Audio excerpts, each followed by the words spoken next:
Hey, I was just thinking about a situation yesterday. So I work out at the YMCA, and it's a pretty big place, and I don't use headphones when I work out because I just want to be in tune with my body and my breath the whole time. And that has changed over time. I used to use my headphones a lot, but anyways, I don't use any music, and I was finishing my workout. I've been there for a while, and I was doing yoga down in the front, and I heard somebody start singing super loud behind me, and probably like 50 feet away, they're on a treadmill with their headphones going, just singing out, and my mind starts criticizing and I start feeling frustration happening, and my mind is saying, I come to the gym without headphones. I don't want to hear your ass singing over there. Why don't you shut up? Who do you think you are singing out loud here?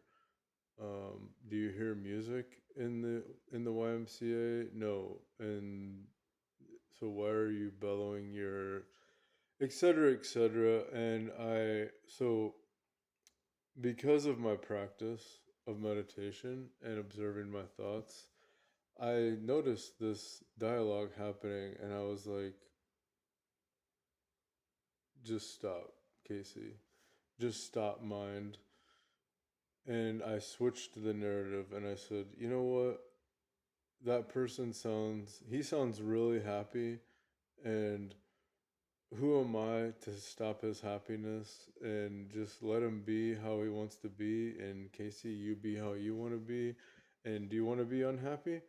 Then keep going with the dialogue and saying that you want something to change that is outside of your control. We all have choices. I have a choice. I could have,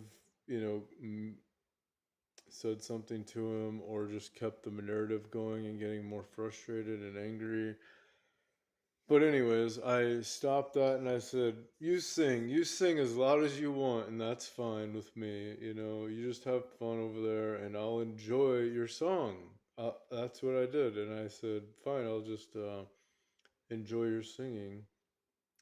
So I roll up my mat, and I'm gonna go walk right by him because you got to go up the stairs to get out of the bottom part, and I had this.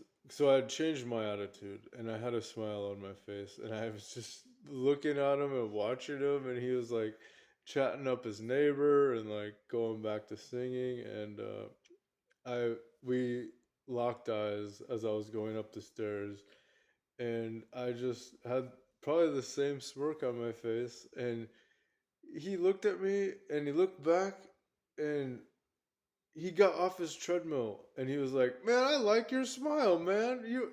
Oh man, and like started talking me up and grabbed my hand and gave me a handshake and then a hug, and I was just like, what the fuck is going on here? Like, nobody gets off their treadmill to come out of their way, stranger, to give you a hug and say, I like your smile, you're doing great, man, I like you, keep going, bro. And I was just like, yeah, man, you too. And I just kept walking, and I was replaying the scenario in my head, and I was just LOLing. I seriously just laughing out loud, as loud as I wanted to, all the way to the locker room. And I just kept laughing about it. Like, it's so funny that I could have walked up those stairs had I kept my same attitude and thoughts and mean mugged him and have him mean mug me back and like have this animosity, like pretty standard Sioux City shit. But instead, I my vibe was love and my vibe was acceptance. And what did I get back? I got love and acceptance right back. pretty amazing. And then I was just walking a little bit ago. What made me think about this was the narrative. You need to be who are you to be singing? You need to be quiet. You're interrupting my life. What happened to Casey, little Casey, when he was a kid and he was singing out loud?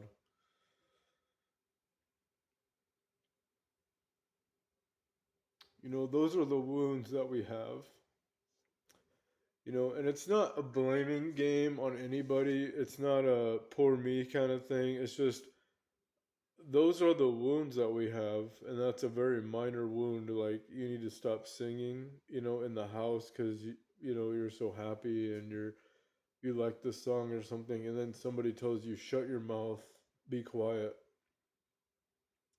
And I think that's what was coming up when he started singing. I started, my reaction is, that's not okay.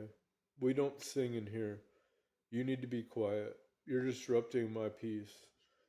And then through spiritual practice, through meditation, through a lot of healing, I can recognize those thoughts and transmute them into something beautiful.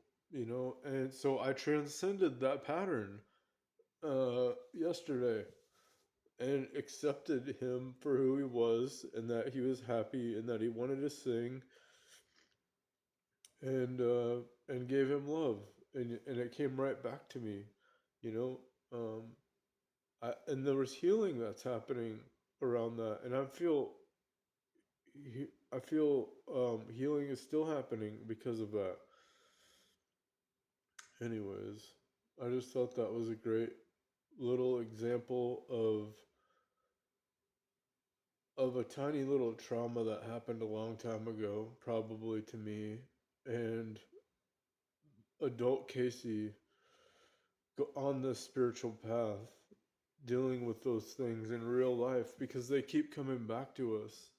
Those situations keep coming back, those thoughts keep coming back until we are able to change the pattern, break pattern, interrupt through love, through awareness,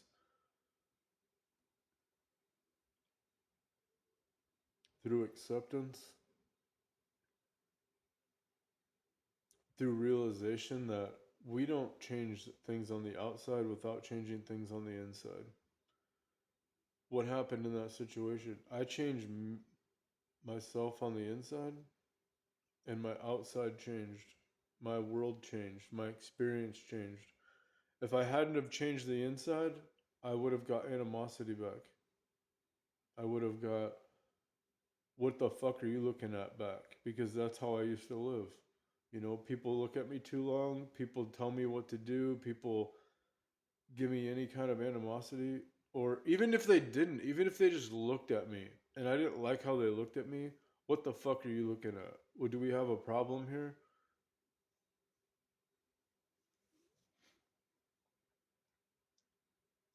I don't want to be in that situation anymore. I don't want to live like that anymore. The love and the appreciative joy that came out of me after I got that from him, it's priceless.